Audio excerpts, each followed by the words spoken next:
Magandang araw mga kaibigan.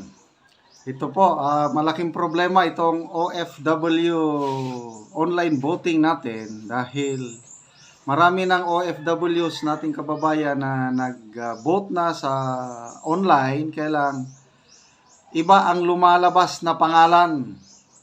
Vote straight PDP laban sila, kaya lang lumalabas pangalan ng mga alyansa candidates. Ano ba yan? So ito, COMELEC Commissioner Garcia nagpaliwanag. Kaya lang, itong paliwanag na lalong nakakaduda. I don't know kung paniwala nyo ako. Unahan ko na kayo, hindi ako maniwala sa paliwanag ng COMELEC Commissioner na ito. O, pakinggan natin ang paliwanag. Encrypted codes nila. Pwede pa rin Mali, makita, doon po, ibig sabihin, pwede nilang makita pa rin yung mismong encrypted codes nila. Pwede pa rin makita anytime. Kahit 2 linggo na nakalilipas, pwede pa rin nilang makita, pero hindi po nila makikita yung mismong pangalan ng mga binoto nila kasi nga po na-encrypt na. Once na nakas yung boto, encrypted na. Pero kahit kopyahin nila yung mismong nagboto ka, straight PDP, Duterte. Hindi mo na daw yun makikita kasi encrypted. Pag i-check mo ang QR code, reklamo ng mga OFWs, iba ang lumalabas. Merong mga kandidato ng alyansa, may mga Pacquiao, Tolpo, iba pa. Paano natin paniniwalaan yan, di ba? Online voting, example, naghulog ka ng kwarta mo sa bangko. Hulog. Di ba, i-check mo siya yung ATM kung pumasok na. Naghulog ka 50,000. Dapat makita mo doon sa resibo, may 50,000 pumasok. Anong klaseng online ito? Encrypted. Ano ba yung encrypted na yun? Hindi ko maintindihan. Magulo. Delikado po ito. kopyahin nila yung mismo encrypted na salita o script na tinatawag, ikumpara nila sa bawat araw na lilipas, pare-parehas po yun. Kasi ibig sabihin, yung boto niya na naandun, na preserve, hindi po nagagalaw. So, yung po ay protection talaga natin upang hindi naman po magamit sa pagpapabenta nga ng boto. Pero naandyan yon at kung gusto nila mag-verify later kapag po tayo natapos sa pagpaboto sa Mayo 12, i-print po yan ng mismo mga post at makikita po nila yung po mismo na mga balota na binoto po nila kung sila po yun.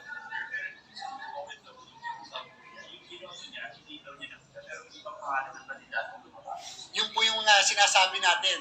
Yung nakita po niya, yung po yung ballot face. Pag pumipili ka kasi, bigla kang papakitaan muna ng ballot face. Ito yung 12 na pinili mo. Actually, merong isang taga-media.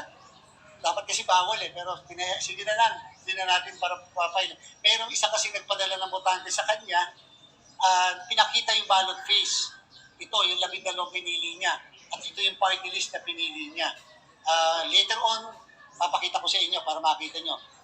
Sila naman, sa kanila naman galing. And therefore, ibig sabihin, pinicture ng botante yung kanyang balota bago niya i-cast. So, pag pinindot mo na kasi yung cast, mawawala na yon. Bigla na lang papalit doon ay yung sa QR code, mabe-verify mo ngayon. Pag pinundot mo yung QR code, yung sa QR code, lalabas na yon yung mismong ballot ID at saka yung encrypted na script. So makikita po natin yon. Doon kasi sa script isa may nakalagay na pangalan ng isang kandidato, isang ganyan, pero hindi po nangangalugan na yun ang pinoto nila. Talaga pong ganun lang yun, kasi yun po yung purpose ng encryption. Pagka walay nada. So hindi po yun nangangalugan na yun. I don't know sa inyo ako hindi ako marunong sa technology. Nagdududa na talaga ako. I'm sorry, hindi ako naniniwala sa paliwanag ng commissioner nito. Dapat yung ibinuto ko, makikita ko rin. Bakit ibang lalabas? Yung binoto nila. Pero nandun sa encrypted script, yung lahat po ng binoto nila. Later po, kapag na-translate na yun into human readable, makikita nila na yun pala talaga eksakto mga binoto. So yan po ay paraan to protect security po yun. to protect yung mismo mga boto po natin. Pero may mga OFW na parang hesitant kasi painoon kasi nila online voting. Ano yung assurance nila? Meron po kasi na may mga iba nagkakalat sa abroad. Unfortunately, whether wag daw pagtiwalaan ng internet voting. Cut! Walang pe. Huwag mapitigil. Ay, Diyos ko. Nung una, bilib na bilib ako dito sa Commissioner Garcia na ito. But right now, I'm sorry. Wala na akong tiwala. Napakalabo ang paliwanag. And pwede nilang makita pa rin yung mismong encrypted votes. Puros nila. ka encrypted. Pwede pa rin makita anytime. Kahit 2 linggo na nakalilipas, pwede pa rin nilang makita. Pero hindi ko nila makikita yung mismong pangalan ng mga binoto nila. Kasi nga po na-encrypt na. Once na nakas yung boto, Hindi ko maintindihan yung encrypted. So, ang mga kababayan nating OFWs, I'm sure hindi rin na. Pwede ba magpaliwanag kayo ng mas simple? Encrypted. Ulitin ko, kung naghulog ako ng pera ko sa bangko, dapat lalabas sa resibo ko yung amount na pinasok ko. Ganon din sana sa online voting. Kung sino-sino yung iboto ko, dapat yun ang lalabas pag tignan ko. Ano yung encrypted? I'm sorry, hindi ako maniwala sa paliwanag ni Commissioner Garcia. Magbasa tayo ng mga comments. Muslim Pilipino ngayon, umayos ka Garcia, baka masama yung sinabi, huwag ka na lang ano. Hanifa Isma, grabe naman tong Comelec nito. Siguro, medyo masama na naman. Jerome Mandiguez, hindi nakikita yung binoto mo, anong klaseng security yun? Try mo mag-online transfer. Ito na yung transfer ng kwarta. Na hindi mo din nakikita yung kanino mo na transfer yung pera mo. Magiging panatag ka? Ganun lang yun, kasimple.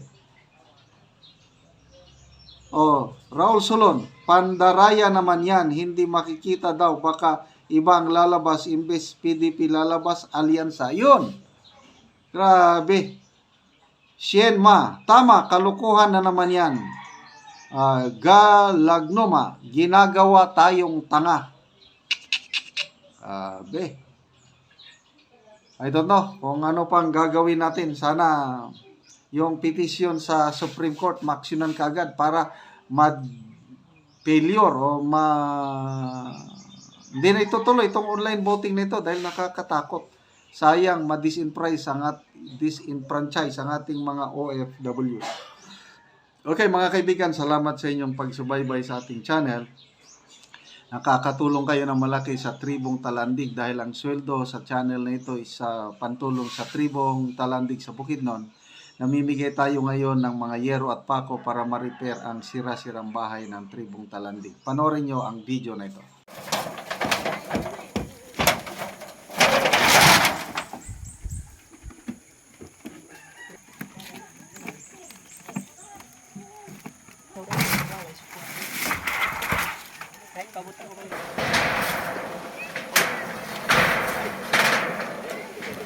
So, gadali-dali na gid si Kuya kay ulan na karon.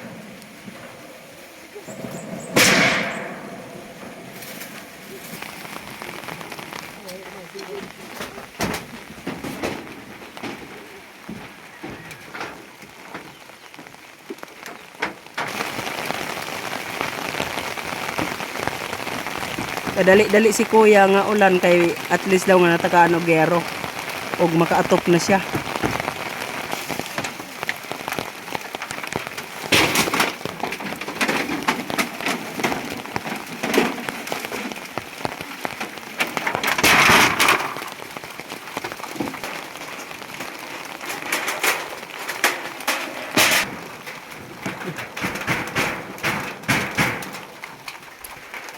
O karon ate Kuya, unsa inyong maistorya o nga nindot na kayong inyong atop o? Akong ka istorya nga salamat kay sa Ginoo nagtan-aw sa video nga nabangan ko kuan ito kay problema man gud mi kung magulan kay Di na gid may kalungag. di na mi kalungag kung kuan kay ulan man. Ug bisag karon nagabot man ang sin so ang among atop nagabot man so balag ulan nagatop gyud ko. Ay nagpasalamat ko nga na ako'y atop. Mm. Daghang kayong salamat sa Mm. tabang. Hinaot nga magparayon ang tabang kay ako naglipay ko nga ninabangan ko. Oo. Hinaot ko pa dayon kay Mm. napay nagkinahanglan nga parehas na ako. Oo. Nga nagkinahanglan og atok kay lagi buslot ng ilang mga atok. Oo. Sige, salamat kayo. Salamat kayo. Daghang kayong salamat. Oo.